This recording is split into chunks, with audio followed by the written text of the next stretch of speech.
أعوذ بالله من الشيطان الرجيم. بسم الله الرحمن الرحيم. الحمد لله والصلاة والسلام على رسول الله وعلى آله وأصحابه ومن والاه. اما بعد. السلام علیکم و رحمت الله و برکاته. برادران عزیز، دوستان گرامی قدر، یک اعلانی در حالی از حساب مفتیات شهر پیران برای ما رسید. یک خبر این را خواستم برای مردم شهر پیران برسانم که یعنی دوام 2 هفته، یعنی فردا روز جمعه آیان 27 مارد و جمعه آیان دیگرش هم نمازهای جمعه یعنی در مسجدهای شهر پیران خوانده نمی شود. و این خاطر من خواستم که خبردار کنم تا اینکه مردم سرگردان شده نیایند، چون که از حساب گوبرناتور شهر معین شده است، برای اونها یعنی خبر شده است، امر کردن که یعنی مسجدها را دوام 2 هفته به خاطر احتیاط از این بیماری که امروز در روی دنیا پهن است، به خاطر احتیاط از اون بیماری یعنی که همین جاهای جمعیتی بسته شوند و منع کرده شوند. و این خاطر خواستم که اینا برای شما برسانم تا اینکه مردم سرگردان نشوند و نیایند.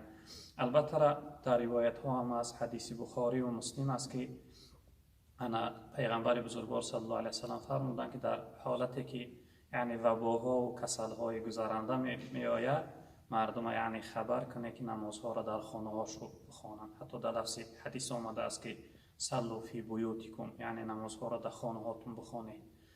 البته این یک مصیبت و داغ سختی هست که به بالای ما مسلمان ها را آمده است که خداوند پروردگار دعاگو باشیم که این مصیبت از بالای ما دور بگردانه.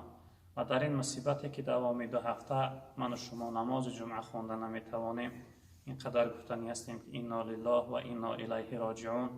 پروردگار بزرگوار در برابر این مصیبت برای ما صبر جمیل و اجر جزیل نصیب فرماید و خداوند از این وباها، از این بلاها، از این دردهای تبابت نشونده عالم اسلام را و خصوصا ملت شریف ما را، مردم مسافر و مهاجری که در غریبی ها هستند، پروردگار در حفظ امانش نگه بدارد و شخصیت هایی که بیمار هستند خداوند برای اونها شفای عاجل کامل نصیب فرماید.